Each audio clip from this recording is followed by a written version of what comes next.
अस्सलामुअलैकुम व्यूवर्स। जैसा कि आप जानते हैं कि पाकिस्तान और साउथ अफ्रीका के दरमियान दो टेस्ट मैचेस की सीरीज़ का आज पहला टेस्ट मैच लाहौर में खेला गया और आज उसका डे वन था। और डे वन में पाकिस्तान ने टॉस जीतकर पहले बैटिंग करने का फैसला किया और बिल्कुल ठीक डिसीजन था पिच के अकॉर्डिंग, क्योंकि जिस तरीके की ये पिच है ये आहिस्ता आहिस्ता मजीद जो है वो स्पिनर फ्रेंडली होती चली जाएगी। तो पाकिस्तान की टीम ने जो डिसीजन लिया था वो बड़ा ज़बरदस्त था और बैट्समैनों ने उसको ऊपर रिस्पॉन्ड करके दिया।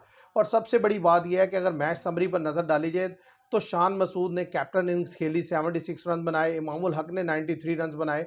और जब 5 विकेट्स डाउन हुई पाकिस्तान की, जो कोलैप्स आया 199 for 5 हो गए, उसके बाद रिजवान और सलमान अली आगा दोनों ने ज़बरदस्त पार्टनरशिप की। 114 रन की पार्टनरशिप हो चुकी है दोनों की और इस वक्त पाकिस्तान 313 for 5 है। तो मैं समझता हूँ मैच में पाकिस्तान ने एक डोमिनेटिंग पोजीशन जो है वो हासिल कर ली है। कल आकर पाकिस्तान अगर 75 रन और ऐड करने में कामयाब हो जाता है तो ज़्यादा चांस है पाकिस्तान ये मैच साउथ अफ्रीका से जीत लेगा। अगर देखा जाए पाकिस्तान के बैटर्स की तरफ से तो अब्दुल्ला शफीक ने एक दफ़ा फिर डिसअपॉइंट किया। जिस तरीके से वो पहले ही ओवर में थर्ड बॉल पर आउट हो गए, रबाडा की अंदर आती गेंद उनसे पिक ही नहीं होती कि किस तरीके से खेला जाना, ये एक बड़ा ही डिजास्टर था। लेकिन उसके बाद तारीफ करनी होगी इमामुल हक और शान मसूद की, जिस तरीके से उन्होंने आकर क्रीज पर बैटिंग की। एक तो उन्होंने स्कोर बोर्ड को चलाया। आज जो हॉल मार्क था पाकिस्तान की गेम का वो था सिंगल्स, डबल्स, बाउंड्रीज, मतलब जहां मौका मिलता था बाउंड्री भी लगाते थे और जहां मौका मिलता था सिंगल डबल भी लेते रहते थे। खासतौर पर जो पहली पार्टनरशिप है जिसमें शान मसूद और क्या इमामुल हक की 161 रन की पार्टनरशिप हुई, इस पार्टनरशिप ने पाकिस्तान को कमांडेबल पोजीशन में पहुंचाया। लेकिन जैसे ही आउट होकर गए शान मसूद, उसके बाद फिर जो है कोलैप्स आया और पाकिस्तान 199 for 5 हो गया। लेकिन उसके बाद जब रिजवान आए, रिजवान ने भी जो काउंटर अटैक किया वो बड़ा ज़बरदस्त था। रिजवान और सलमान अली आगा ने दोनों ने पाकिस्तान को संभाला और मैं समझता हूं कि उन दोनों ने भी यही किया कि जहां मौका मिला बाउंड्रीज लगाई, सिंगल्स लिए। और डेफिनेटली इसमें साउथ अफ्रीका की तरफ से गलतियां हुई। साउथ अफ्रीका ने कैचेस भी ड्रॉप किए, कुछ प्रॉपर बॉलिंग रोटेशन नहीं की। तो पाकिस्तान अगर देखा जाए तो बड़ी ही कमांडेबल पोजीशन में इस वक्त मौजूद है और मैं समझता हूं कि पाकिस्तान को यहां से मजीद आगे जाना चाहिए। जिस तरीके से 5 डाउन पर पाकिस्तान ने 313 रन बना लिए हैं, पाकिस्तान को चाहिए कि 400 450 तक जाने की पूरी कोशिश करे, ताकि साउथ अफ्रीका को जितना भी वो रन्स करे पाकिस्तान इजीली 100 से 200 के दरमियान की लीड लेने की पोजीशन में हो। अगर पाकिस्तान पहले इनिंग्स की इतनी लीड ले लेता है तो मैं समझता हूं कि पाकिस्तान ये टेस्ट मैच निकाल लेगा। और पाकिस्तान को ये टेस्ट मैच निकालना चाहिए, क्योंकि देखें आप बेहतर क्रिकेट खेले, ऐसा नहीं है कि विकेट में टर्न नहीं था, टर्न भी था विकेट में, उनके पास 3 स्पिनर भी थे लेकिन इन एक्सपीरियंस थे। लेकिन पाकिस्तान के बैटर्स ने, खास तौर पर बात की जाए तो शान मसूद खुद, इमामुल हक, उसके बाद मोहम्मद रिजवान और सलमान अली आगा, इन चारों बैटर्स ने बड़ा ही डोमिनेट करके स्पिनर के अगेंस्ट खेला है और स्पिनर्स को अंडर प्रेशर रखा है। अपनी शॉट सिलेक्शन से, अपना जो उन्होंने इंटेंट शो किया उसकी वजह से स्पिनर्स को उन्होंने बैकफुट पर धकेला है, वरना ऐसी सिचुएशन थी कि स्पिनर के लिए अच्छा खासा टर्न है। और मैं समझता हूँ बाबर आजम एक दफ़ा फिर वो अनलकी तो मैं नहीं कहूँगा, मैं समझता हूँ कि वो परेशान हो जाते हैं। शुरू आते हैं, अच्छी शॉट्स खेलते हैं, 15-20 रन बनाते हैं, लेकिन जैसे ही उनके ऊपर थोड़ा सा प्रेशर क्रिएट होता है वो डॉट बॉल खेलना शुरू करते हैं।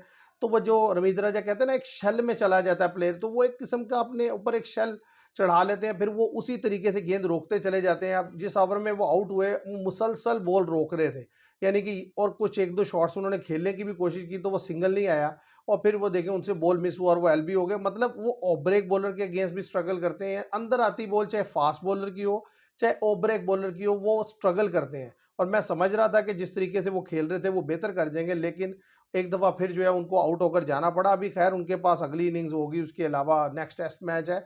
रिजवान ने इस अपॉर्चुनिटी को बड़े अच्छे तरीके से ग्रैब किया और जिस तरीके से वो 60+ रन पर नॉट आउट हैं, और सबसे बड़ी बात उन्होंने जिस तरीके से इंटेंट शो किया है, अगर इसी तरीके से वो खेलते खेलते 100 में से कन्वर्ट कर पाते हैं तो मैं समझता हूँ कि बड़ा स्ट्रॉन्ग मैसेज जाएगा सबके लिए कि यार देखो, जिस प्लेयर को आपने बाहर किया था उसने आते ही टेस्ट में 100 लगाया और एक टर्निंग ट्रैक पर 100 लगाया। ऐसा नहीं है कि कोई बड़ी फ्लैट विकेट है कि जिस पर इजीली रन बन सकता है। मैं समझता हूँ जो प्लेयर सेट हो जाता है वो तो अच्छा खेल पाता है, लेकिन जो नया आने वाला बैटर्स है वो स्ट्रगल करते हैं।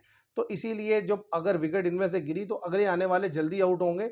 तो देखना ये कि पाकिस्तान कितना रन बोर्ड पर लगाता है। मेरे जो ओपिनियन है या मेरी जो प्रोडिक्शन है, मुझे लगता है 400 के राउंड पाकिस्तान कर लेगा और इतना रन जो है वो काफ़ी है इस विकेट पर। और साउथ अफ्रीका को मुझे लगता है कि पाकिस्तान इस पोजीशन में है कि लेस देन 300 वो आउट करने की पोजीशन में होगा, क्योंकि पिच में अच्छा टर्न है और शार्प टर्न है और हल्का फुल्का उछाल भी है।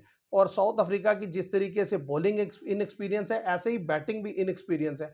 तो दोनों डिपार्टमेंट में साउथ अफ्रीका लूज है। फिर उसके साथ साथ जो फील्डिंग है उसने भी बॉलर्स को खातिर का सपोर्ट नहीं किया। फिर जाहिर है मार्करम की कैप्टनसी पर भी क्वेश्चन है कि जिस तरीके से 5 विकेट डाउन हुए तो फिर वो स्पिनर को लगाए रखा, पाकिस्तानी बैटर्स चार्ज करते रहे उनके अगेंस्ट, वो रबाडा को लेकर नहीं आए।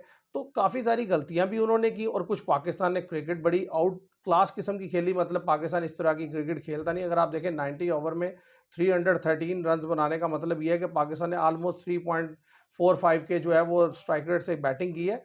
तो ये बड़ी अच्छा साइन है और मैं समझता हूँ कि पाकिस्तान का ये ओपनिंग मैच है, ज़ाहिर है इस साइकिल का। अगर पाकिस्तान साउथ अफ्रीका को अगर ये सीरीज़ बीट करने में कामयाब हो जाता है तो इस साइकिल में पाकिस्तान के जो इम्कानात है वो बड़े रोशन होंगे और लड़कों के अंदर बड़ा कॉन्फिडेंस आएगा। अब देखना यह है कि कल के दिन में क्या होता है, क्योंकि पाकिस्तान का अगर प्रीवियसली देख लिया जाए तो पहली इनिंग्स हम अच्छी खेल रहे हैं, हम दूसरी इनिंग्स में ज़्यादा बुरी परफॉर्मेंस देते हैं। तो इस टेस्ट में भी देखना होगा, एक तो हम उन्हें कितने पर रिस्ट्रिक्ट करते हैं और खुद आकर फिर दूसरी इनिंग्स में हम क्या परफॉर्मेंस देते हैं। अगर तो साउथ अफ्रीका को हमने इतने पे आउट कर लिया कि लीड 150 की ले ली, फिर तो चांस ये है कि पाकिस्तान जितना भी करेगा उम्मीद है मैच निकाल लेगा।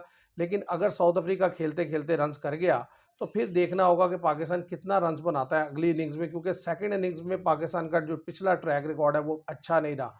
तो देखते हैं व्यूवर्स, आज का दिन Shan Masood excellent batting, Imamul Haq excellent use of the field, all round the ground, cut shot बड़ी ज़बरदस्त खेली।